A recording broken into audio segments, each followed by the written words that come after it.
Okay, so let's start. Our next speaker is a QA lead at LimeChain. For the past 6 years, her professional journey has been deeply rooted in the field of test automation, reflecting both her professional focus and passionate interests. In her session today, she'll guide us in examining different tools and challenges related to quality assurance in the realm of blockchain technology. Welcome to Aleksandrina Todorova. Thank you. As they already mentioned, hey everyone, I'm Alex and I'm a QA lead at LimeChain. I have 6 years behind my back of technical experience, so currently, as I already mentioned, I'm diving deep in the blockchain world. So I have a wide background in the IoT industry. And last year I was actually on this stage talking about automating web services using mock devices and simulation of smart gadgets. And today we are switching gears and I will share a bit more about what life looks like of a blockchain QA enthusiast. At the beginning of this year, I joined LimeChain, a Bulgarian Web3 company.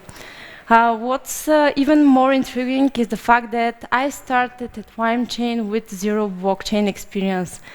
And as well, I was the very first QA of the company, and what even more intriguing is that I also happen to be the first QA in my current project called Hedera.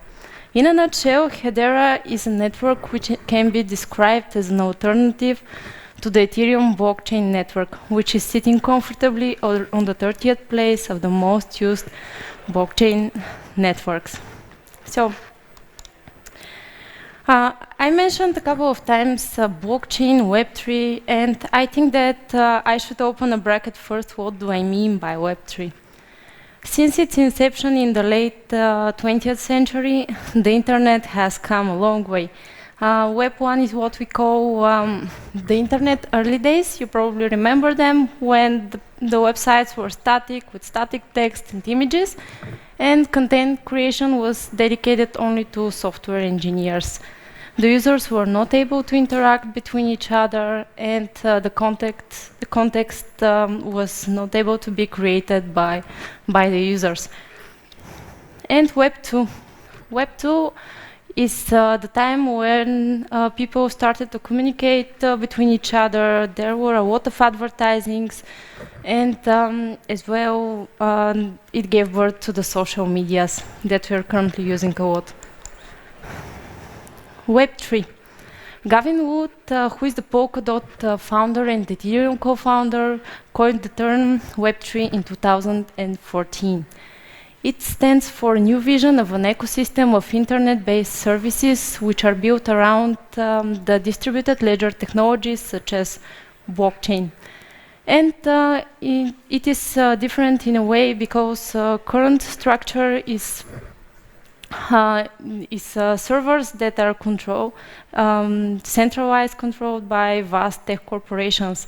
And the future of the internet, the Web3, actually emphasizes the decentralization. And how many of you own some crypto? Some. That's it? Okay. I have some as well. And interesting fact is that around 10% of the global population that is using internet owns some kind of crypto. And as of March 2023, there are around 300,000 daily Bitcoin transactions per day, while its biggest rival, Ethereum, counts over 1 million transactions per day. And how many of you associate blockchain exclusively with cryptocurrencies? 1, 2. That's one hand or two? Okay. So that was my assumption before I joined the Web3 sector, that Web3 blockchain is cryptocurrency. That's it. But this is one of the most prevalent myths, that it is related to cryptocurrencies and finance applications such as Bitcoin, Ethereum, DeFi, and NFTs. It is used in wide industries such as banking, healthcare, manufacturing, and real estate. And a lot of Web2 companies are currently integrating more and more Web3 solutions in their businesses in order to use the advantages it provides. So if you're currently working in a Web2 company, doesn't mean that you will not have the chance to develop or test in the Web3 world. So, blockchain is pretty simple. Let's say that it's a network consisting of blocks that are constantly changing and growing, and they are adapting to the industry needs.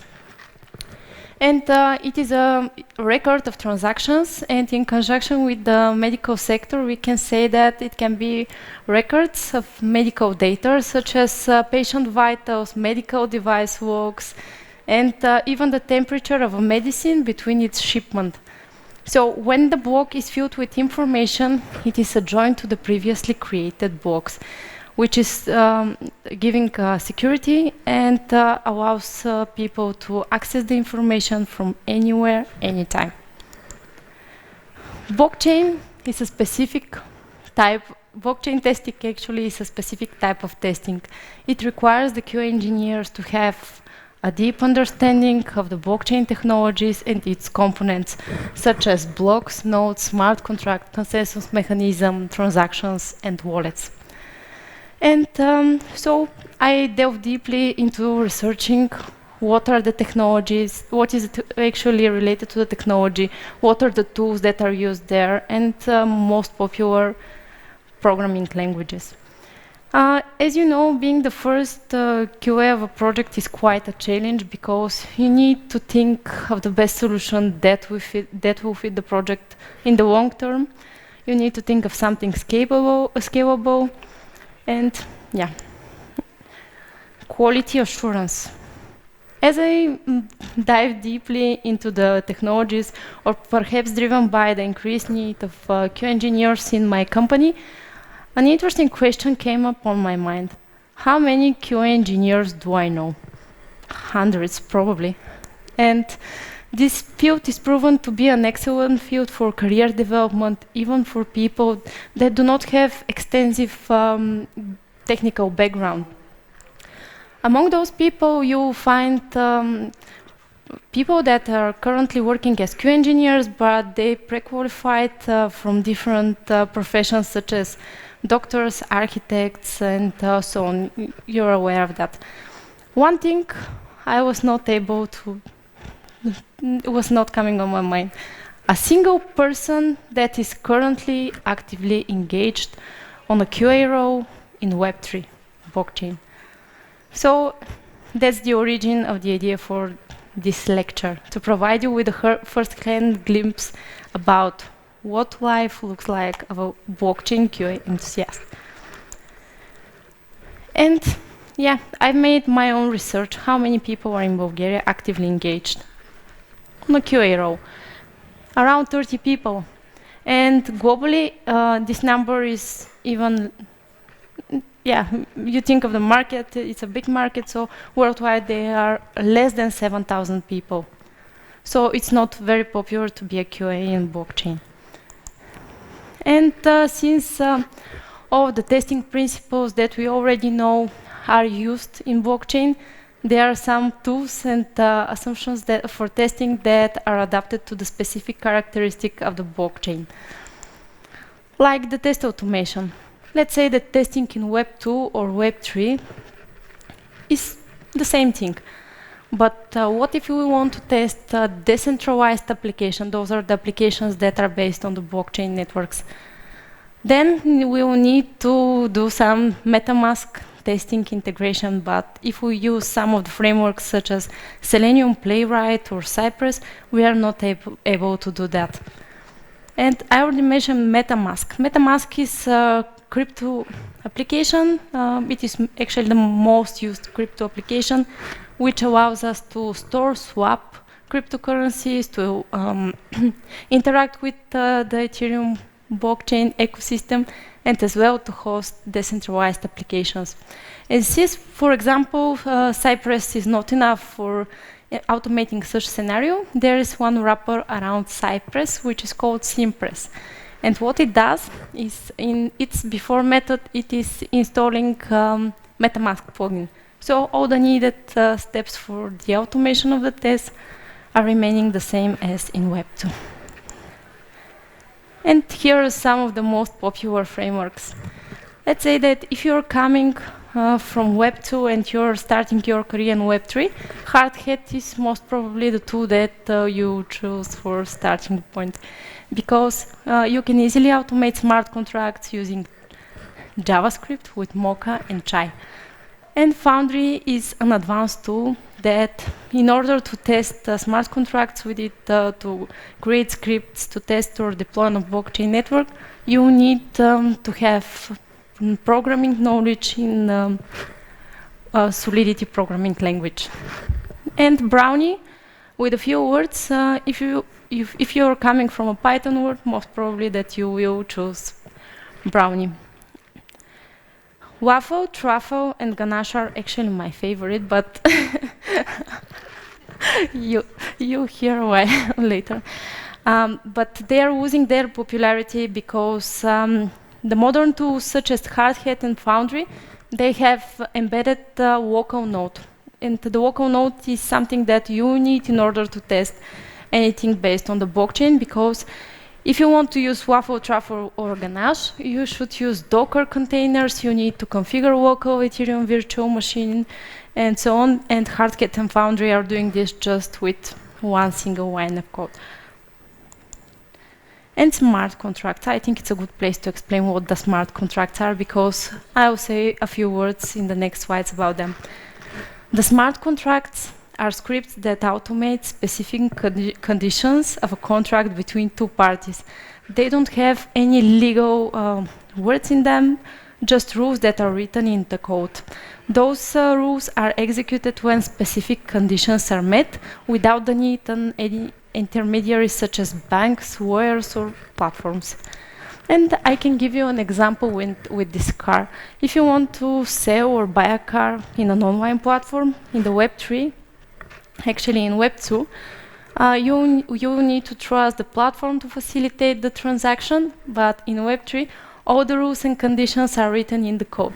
So when a specific condition is met, for example, the payment is being made, the smart contract automatically executes the next steps, like transferring the ownership of the car to the buyer.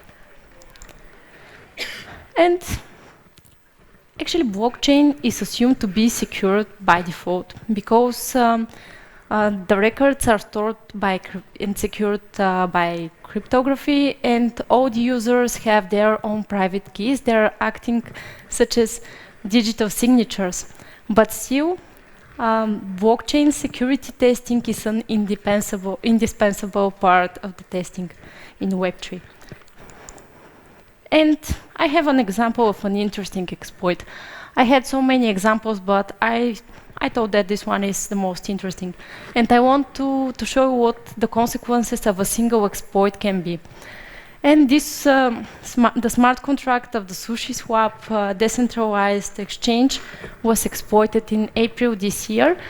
And it is uncertain how many people were affected by the hack, but only one user that was identified lost 1,800 Ethers, which worth is around $3.3 million. And when we are speaking about security, there is auditing as well. After the smart contracts, the blockchain network or the decentralized applications are intensively tested, developed and covered with automated tests. They are being examined from external companies. And since it is not mandatory from a regulatory perspective, it's recommended, highly recommended, actually, good practice in the blockchain world. And I mentioned in the very beginning that I will share a bit more details of my project now. So Hedera, as I mentioned, is a network, and what we do is to write automated tests. There are only backend tests written in Java, Cucumber, JUnit, and TypeScript, Mocha, and Chai.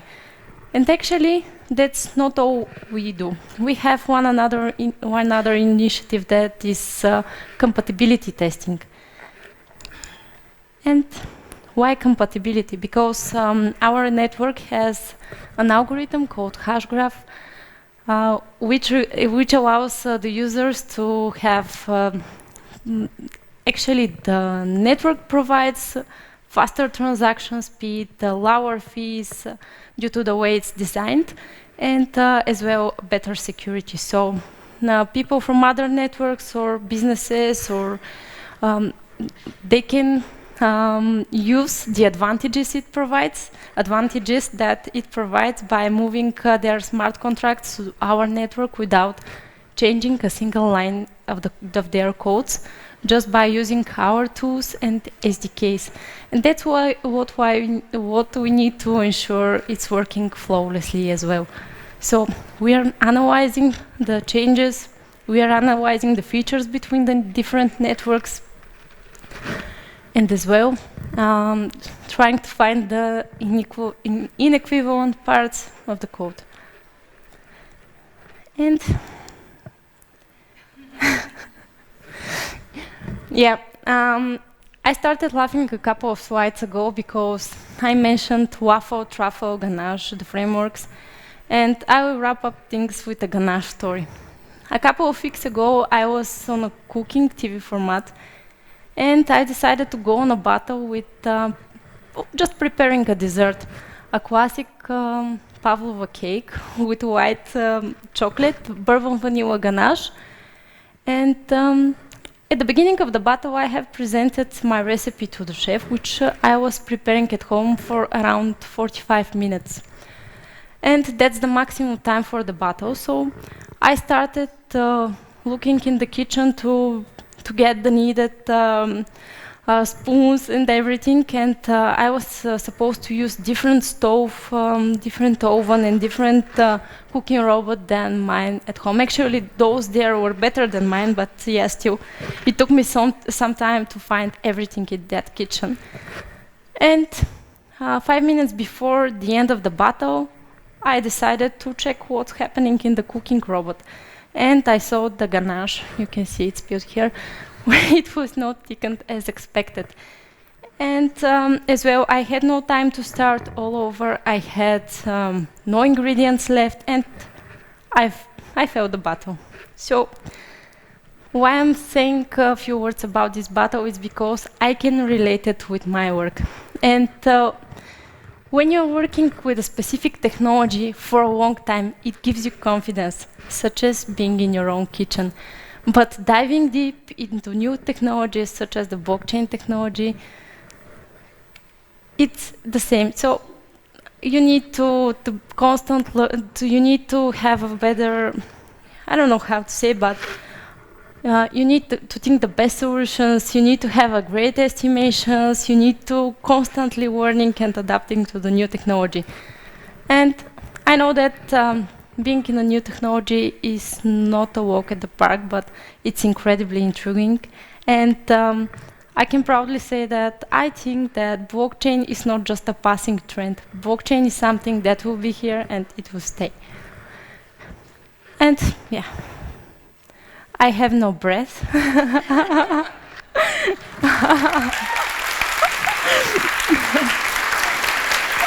Thank you, Aleksandrina.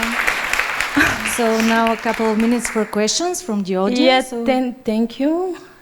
And if you have a question, I'm really proud that I have so many people here. That's why I'm so stressed. Thank you for attention. Thank you for your attention and your time. So yeah, questions we have some time. Yeah.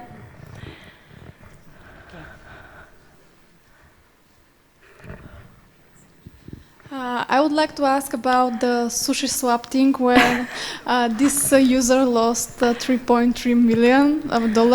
How was that possible when the platform is decentralized, and like how did they hack the there are cases where, yeah, we have a security testing for that, and we have the auditing for that, because still there are some, let's say, doors that can be opened, of security breaches.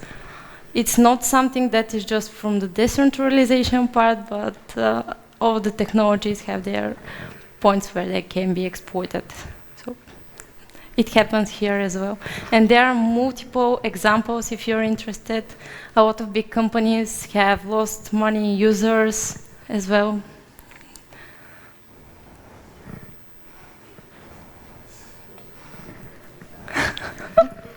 Okay. Why do you use Cucumber? What's the problem? I cannot hear you. Why do you use Cucumber? It's something that I found out there when I joined the company. So, interesting fact is that when I joined the company, I was thinking that I would be the first QA and I will set the foundations, but actually it is part of the good practices and definition of done in blockchain that you should cover everything intensively to be tested with automation, so it can be deployed to the mainnet, for example. And the developers that were before me have chosen Cucumber, which is for this component not the best solution, but we are working on some proof of concepts, and we want to switch to another technology as well. Yes. Yes. Yes, 100%. More questions? I cannot see you all, so if you have a question, just raise your hand. One more question about blockchain. I'm the guy who thinks that blockchain works only for cryptocurrency. Why do I think so? You told that there is a possibility Can you give me the microphone? You told that there is a possibility to store some information in blockchain. It will keep it safe. It will keep it transparent for everyone. Yeah. How can you use blockchain for example, financial operations? I have an example. My company creates 2,500 requests per second for financial operations. Can you do this with blockchain when you need to count every next block in lots of machines, at least at 50% You mentioned of these 2,000 machines? operations. 2,500 operations per second, financial operations that okay need to be stored. Yeah, it's okay because our network supports up to 15,000 operations per second, 15,000 transactions per second. Your network. Yeah. But we are talking about decentralized network. So every participant should be involved in creating of the next block. Am I right? Yes. So your network can handle 50,000 operations per second. And what about my network? I'm living in Stara Zagora, and I don't have a good internet connection, for example. But I should I don't know, put something inside of this block, because it needs to be configured with several participants, at least 50% of participants, as I remember. Yes, I understand your question. It's a long story, and it's related to this consensus mechanism that I already mentioned. So if you want, we can have a chat afterwards. I'll be on the LimeChain booth. Thank you all. So we're out of time. See you in the next session. Thank you.